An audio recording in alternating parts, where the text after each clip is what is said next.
नमस्कार. यंदा 15 फेब्रुवारीला आहे महाशिवरात्र. महाशिवरात्रीच्या रात्री भगवान महादेवांची पूजा केली असता आपल्या सर्व पापांचा नाश होऊन आपल्याला शिवलोक प्राप्त होतं, हे तर तुम्हाला ठाऊकच असेल. सर्व मनोकामना पूर्ण होतात हेही देखील माहीत असेल. बऱ्याच शिवभक्तांना हे सुद्धा ठाऊक आहे. परंतु यंदाच्या शिवरात्रीला 2 दुर्मिळ असे योग जोडून आलेले आहेत, हे तुम्हाला ठाऊक आहे का? चला तर मग जाणून घेऊया कोणते आहेत हे दुर्मिळ योग. पण तत्पूर्वी तुम्ही जर आमच्या चॅनलवर नवीन असाल तर अशाच सनातनी रोचक तथ्यांसाठी, उपवास, व्रतवैकल्ये व मंत्र जापाविषयी माहितींसाठी आताच आमच्या आस्था मराठी या चॅनलला सबस्क्राईब करा आणि बेल आयकॉन दाबायला विसरू नका, जेणेकरून पुढील व्हिडिओची नोटिफिकेशन सगळ्यात आधी तुम्हाला मिळेल. चला तर आता जाणून घेऊया या 2 दुर्मिळ योगांबद्दल. बघूयात आपण की काय आहेत हे 2 दुर्मिळ योग. तर यात एक म्हणजे सर्वार्थ सिद्धी योग हा प्रथम योग झाला आणि दुसरा हा अमृत सिद्धी योग आहे. अमृत सिद्धी योग इच्छित फलप्राप्तीसाठी हे दोन्ही योग अतिशय उत्तम महत्वाचे मानले जातात. यामुळे शिवरात्र अजून खास आहे. तर शिवरात्रीला सगळेच जण उपवास करतातच, पण अजून काय बरं आपण करू शकतो? दरवर्षीप्रमाणे दिवसभर उपवास, प्रदोषकाळी शिवपूजा आणि रात्री जागरण हे तर झाले नेहमीचे शिवपूजन. हे पूजन केल्याने सुवासिनींना सौभाग्य अखंड राहते, कुमारिकांची इच्छित वरप्राप्ती होते, स्त्री पुरुषांच्या सर्व मनोकामना पूर्ण होतात, गृहसौख्य लाभते, शत्रुक्षय होतो. एकूणच काय तर तुम्हा सगळ्यांच्या इच्छा यंदा पूर्ण होणार आहेत. यासाठी आपण काय बरं करावं? तर आपण प्रहर पूजा करावी. काय आहे ही प्रहर पूजा हे बघूयात. 4 प्रहर पूजन करणे यालाच याम पूजा असेही म्हटले जाते. मग आता आपण बघूया सर्व पूजा विधी कशा स्वरूपाचा असला पाहिजे. तर महाशिवरात्रीचा उपवास करणाऱ्या भक्तांनी महात्रयोदशीलाच म्हणजे शिवरात्रीच्या आदल्या दिवशी माघ त्रयोदशी या दिवशीच उपवासाची सुरुवात करायची. या दिवशी एकभुक्त राहावं, म्हणजे संध्यापूर्वीच भोजन करून उपवास करावा. या दिवशी संध्याकाळी प्रदोषकाळी शिवाचे पूजन करावे, स्मरण करावे, लिंग पूजा करावी. षोडोपचारे पूजन झाल्यानंतर आपण याच दिवशी संकल्प करायचा आहे शिवरात्री पूजनाचा. आणि ही पूजा आपण मंदिरात किंवा घरी दोन्ही ठिकाणी करू शकतो. शंकरांना आवडणारी कमल फुलं, 108 बेलपत्र किंवा 1008 बेलपत्र, रुईची फुलं, या दिवशी विशेष करून केतकी आणि केवडा हे देखील पूजेला असतं.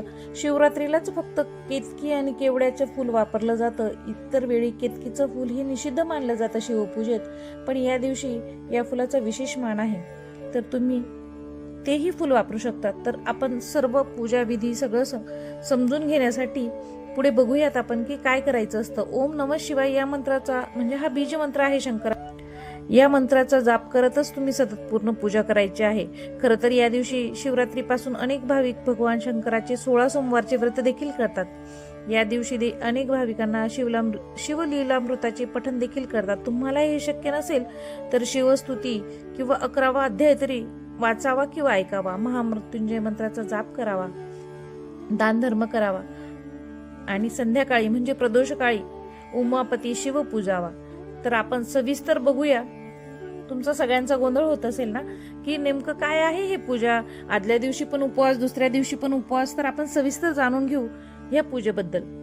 प्रथम दिवशीपासून उपवास प्रारंभ, संकल्प आणि पूजा. दुसऱ्या दिवशी सकाळी शुचिर्भूत होऊन स्नानादी आटोपून पूजा, दान धर्म तर करायचा आहे, देवपूजा करायचीच आहे. देवारात आपण शंकरांची पूजा ही करणारच आहोत.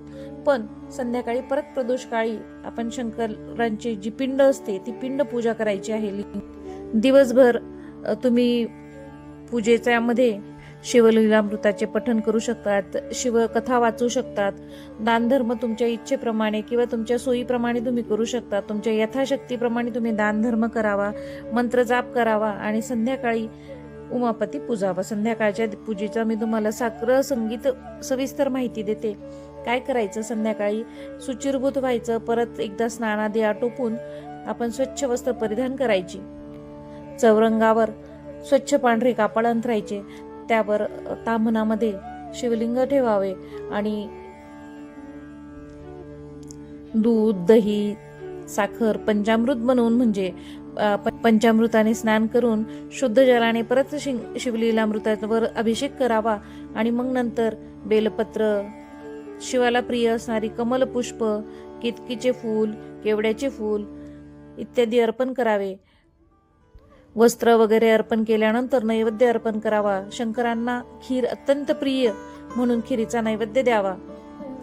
नैवेद्य झाल्यानंतर पोथी वाचावी, मंत्रजाप करावा, आरती करावी आणि मग नंतर तुम्ही होम, हवन, जप, दीपदान करू शकतात. या दिवशी तांदळाच्या पिठाचे 26 दिवे किंवा 108 दिवे दान करावे.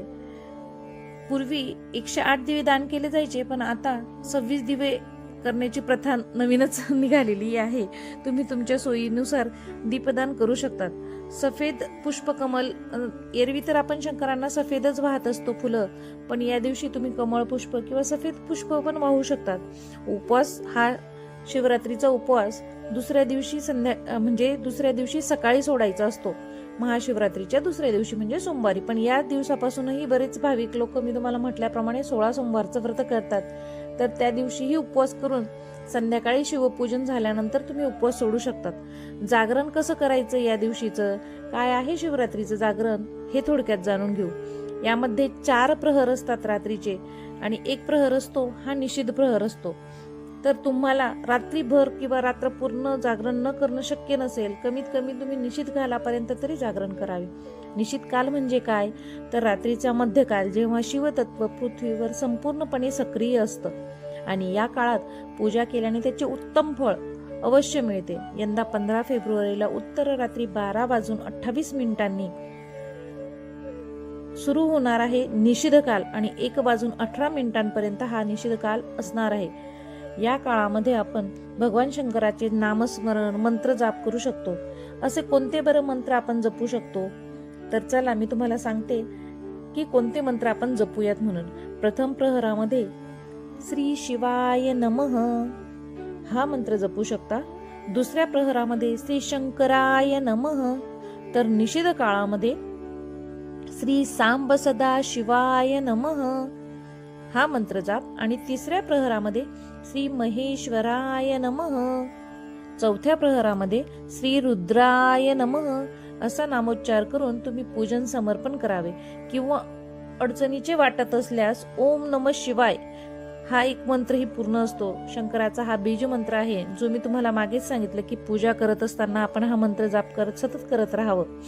तर ओम नमः शिवाय हा मंत्र जाप केला तरीही चालणार आहे. निषिद्ध काळानंतर उत्तर रात्री सुद्धा आरती करू शकतात, भजन जागरण करू शकतात. तुम्ही सगळेच मंत्र जाप केले पाहिजेत असं नाही.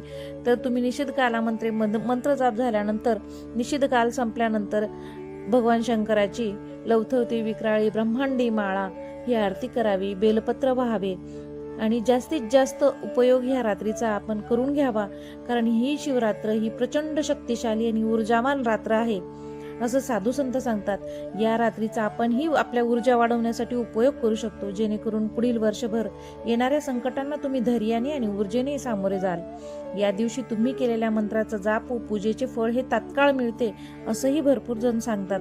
साधू संत तर असं सांगतात की तुम्ही जी पूजा कराल ती तुम्ही वर्षभर ह्या ऊर्जेसाठी तत्पर राहाल. म्हणजे तुमच्या आयुष्यात येणाऱ्या तुम्ही अडचणी असोत की तुमचे कष्ट असोत, तुम्ही याला ऊर्जेने आणि तुमच्या म्हणजे उत्साहाने सामोरे जाल आणि तुम्हाला त्याचा चांगलेच फळ मिळणार आहे. तर यंदा जागरण नक्की करा आणि ही माहिती आवडल्यास कमेंटमध्ये लिहायला विसरू नका. चला तर मग करूया सगळ्यांनी मिळून शंकराचा मन जाप. शिव हर शंकर नमामि शंकर, शिव शंकर शंभो. हे गिरिजापती भवानी शंकर, शिव शंकर शंभो. हर हर महादेव.